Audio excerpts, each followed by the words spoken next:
In May of 2014, I was in Memphis, Tennessee to debate Sye Ten Bruggencate on the topic, is it reasonable to believe that a God exists?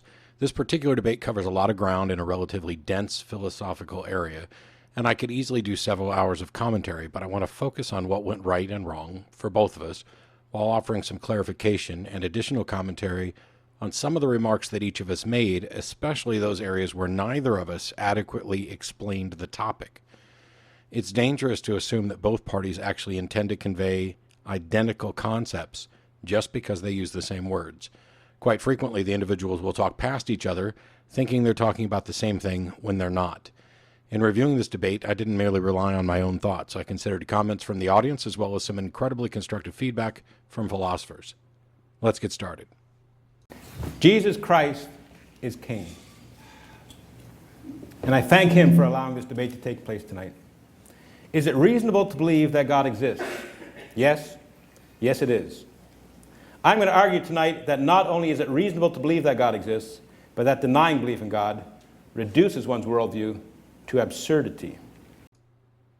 Sye's opening remark here makes the claim that denying that God exists reduces one's worldview to absurdity. His implication is that the only way to avoid an absurd worldview is to presuppose the God he's advocating for. Depending on how this argument is phrased, for example, you should believe in a God to avoid an absurd worldview, there's a lot of work to be done to avoid a fallacious appeal to consequences. The first thing to note is that he hasn't clearly told us what he means by absurdity, or God for that matter. Does he mean that a worldview without God is incoherent in every respect, or that it merely cannot account for certain things? His remarks at other points in this debate seem to support both usages. Will he demonstrate that the world is not, in fact, absurd, according to his definition? After all, if the world is, in fact, absurd under his definition, and the claim is that belief in God renders a worldview that is not absurd, then his argument is immediately defeated, as the existence of this God, or belief in this God, results in a non-absurd worldview, which hasn't been demonstrated to be a correct worldview. Most importantly, will he actually demonstrate that his worldview does, in fact, offer a solution to the problem he's claiming to have solved? The answer to this question, as we'll see, is a resounding no. In fact, he seems to take every opportunity to avoid doing exactly that.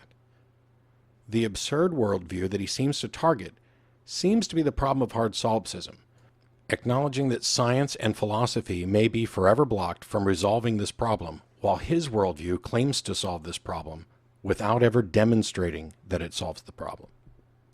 Premise 1. It's reasonable to believe that which is true. Premise 2. It's true that God exists. Conclusion. Therefore, it's reasonable to believe that God exists. Here Sye presents the only formally structured argument of his entire debate. It is reasonable to believe that which is true. It is true that God exists. Therefore, it is reasonable to believe that God exists. At this point, he begins to explain about validity and soundness and supposes, correctly, that I'll object to his second premise while suggesting that it's unlikely that I'll reject his first premise. Embarrassingly, this is a trap that I fell into. His first premise is actually wrong, and embarrassingly so. It was pointed out by a member of the audience during the Q&A, and I immediately recognized my error, so it's time to correct that.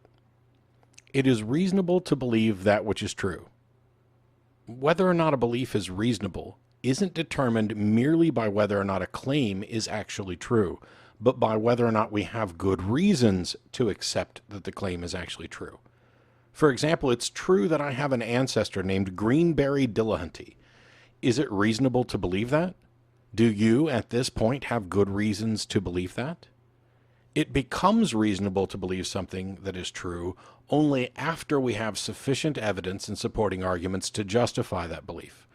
I might believe, for example, that Sye also has an ancestor named Greenberry Bruggencate. My reasons for this could be good or bad. The claim could be true or not true. It's possible to have a reasonable belief that is ultimately false.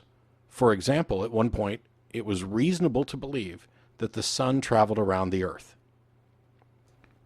It's also possible to have a reasonable belief that is ultimately true. For example, the earth orbits the sun. But it isn't the mere fact of the claim's truth that makes it reasonable. It's the demonstration of its truth. Sye's first premise here could be reworded and improved by saying, it may be reasonable to believe that which is true, or it is reasonable to believe that which has been rationally demonstrated to be true. But after rewording the premise, his argument falls apart. What's more, it exposes the problem.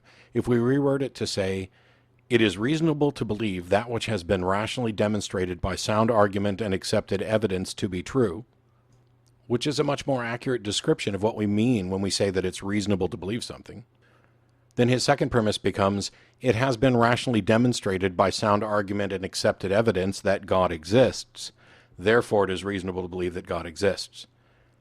After rewording his argument, the flaws that we addressed in the second premise, that it's true that God exists, become much more apparent because we've corrected the first premise. Now, why had I fallen for this? I already understood the explanation that I just offered. I've talked about it before. And there are several reasons. First, his second premise is a bald assertion that just screams out to be attacked as dubious. Second, the first premise sounds correct, and it's very close to correct, so it's easy to gloss over. Third, this is the only debate where I've had my opening, closing, and rebuttal pre-written. I did it to prove a point, and it was fairly effective, but it ultimately resulted in missing some points like this one that should have been rebutted. And finally, I had essentially interpreted his statement about epistemology such that it included my own understandings. Those reword examples I just listed are what played out in my head when I heard him say it is reasonable to believe that which is true. I just injected all that extra baggage because I have some understanding of sound epistemology. So here's a tip. If someone says something isn't objectionable, spend an extra moment considering whether or not that's actually true. When presented with an argument, substitute terms to see if the flaws become more obvious. And lastly, assess what they've said very specifically and ask for clarification. Don't let your tendency to assume that you both mean the same thing encourage you to read any more into their statement than what is actually there. It may come across as unnecessarily pedantic and tedious to get clear definitions, but ultimately, it will reduce confusion and increase clarity. In his opening remarks, and again in his rebuttal, and again in his closing, Sye essentially constructs a dialogue by making statements and asking questions, and then playing a clip of me seeming to respond to those remarks. Apart from the portions of the debate where we were directly questioning each other, Sye's entire debate performance was a mock debate with clips of me pulled from different episodes of the show and other debates that I've had over much of the last decade. This, tactically, seems to be a huge mistake. First of all, you risk being correctly accused of arguing against a straw man, or in this case, a straw mat, opponent. You're sitting right there next to your opponent, and you're going to have time to directly challenge their positions. So why present mock arguments? Second, you risk being accused of never having actually attempted to make your case. Creationists often try to cite all the purported problems with evolution as if it makes their case for them. The truth is that if evolution were proved false, that would do nothing to confirm that creationism is true. Similarly, if my view is ultimately wrong, that does nothing to demonstrate that Sye's proposition is actually correct. It gives the audience the impression that you're targeting your opponent instead of their arguments. Most people recognize that clips can be taken out of context, that people can misspeak, that positions can change, and that one individual's failure to make a sound argument doesn't speak to the validity of their position. And it gives these audience members the impression that you either don't understand this, or you are dishonestly attempting to exploit those who don't understand it. Third, and this was very evident here, you're allowing your opponent to offer rebuttals during your time. You're sacrificing your time to them. As a debate tactic, this is about as bad as I can imagine. It's fine to play a clip or two in order to illustrate a point or to follow it up with, maybe my opponent will be able to explain these remarks because in this clip it appears that he actually agrees with my position. Because that uses a small amount of your time to force an opponent into a defensive position that may be secondary to the points they're actually expecting to defend. When Sye first started playing clips, I took notes, expecting to be taken out of context or misrepresented. That rarely happened, and you can see me sit back and relax, because it became apparent that Sye was simply going to play Matt's greatest hits. When his 10-minute opening was over, the moderator stated that I would now have 10 minutes, and my immediate response was, didn't I just do 10 minutes? Truth is that which comports with reality. Great. Wait a minute. Whose view of reality? So in one of the clips, when asked to define truth, I defined it as that which comports with reality. And Sye seems to challenge this by saying, well, whose view of reality? The language here exposes the problem. Sye is engaged in an equivocation fallacy, equating reality with view of reality, specifically constructing an objection that attempts to poison the well for any discussion where we might seek to give an explanation for or description of facts about reality. There's a difference between what is truth and how do we determine truth. And Sye is lumping both of those questions together. Not only does the phrasing whose view of reality acknowledge that there is a shared reality that we're describing, it acknowledges that there are different conceptualized descriptions of reality, which because they differ cannot all be correct. Asking which view of reality is most correct is a great question. It's at the heart of epistemology, but it's not a legitimate objection to a definition of reality. To quote a friend of mine, it's rather like asking, is there a Walmart in Toronto, and then faulting the person who answers yes because he or she doesn't give you directions to the Walmart. In order to know if something's true, our internal beliefs must match what's actually true, what's actually real. I want my internal model of reality to match the actual reality I live in as best as possible. Now note here that what I said was the actual reality that I live in, which is not what Sye is getting ready to quote. Matt cares about truth, so he must care about ultimate reality, right? I don't care whether this is the ultimate reality. Wait, what? Matt doesn't care if this is the ultimate reality? Surely that was a slip of the tongue. Surely Matt must care a little bit about what's ultimately real. Possibilities and reality. I don't care. Sorry, I just really don't care. Here he smuggles in the concept of ultimate reality in order to set up clips of me saying that I don't care about ultimate reality. The truth is that those clips are accurate in context and completely irrelevant to this discussion. It's yet another equivocation. I don't care about unsupported propositions about an ultimate reality until such time as someone demonstrates a way to confirm it. What I'm talking about here, and the reason I said I want my internal model of reality to match the reality I experience, is that it's a matter of practical necessity for me to have an accurate model of the reality I inhabit. Could there be other realities? I don't know. Is there an ultimate reality beyond the one I experience? I don't know. Could I be a brain in a vat? Could reality be a computer fabrication? Could this life merely be a pit stop on the way to the proposed afterlife of a particular religion? I don't know. Could I be living in the Matrix? I don't know. Those propositions are unfalsifiable, untestable, and unproven. I'm not convinced that any of them or ones like them are actually true. And while I enjoy engaging in discussions about them as thought experiments, I'm focused on the reality I inhabit. It's not so much that I don't care about ultimate reality. It's that until someone demonstrates that any reality other than the one I experience exists and provides a mechanism for confirming this and understanding that reality, all such propositions are unfalsifiable, undemonstrated assertions. Until I'm offered evidence, the reality I experience is, apparently, as ultimate as I can rationally accept. You see, you need to be able to know what's ultimately real to know what's true. I submit that you can't know what's ultimately real without revelation from God. How do I know what's real? The same way all of you do. Revelation from the God that all of you know exists. Sye begins this section with a sort of bait and switch. You have to know what's ultimately real to know what's true. But that statement is inaccurate. What he should have said is, you have to know what's ultimately real to know what's ultimately true.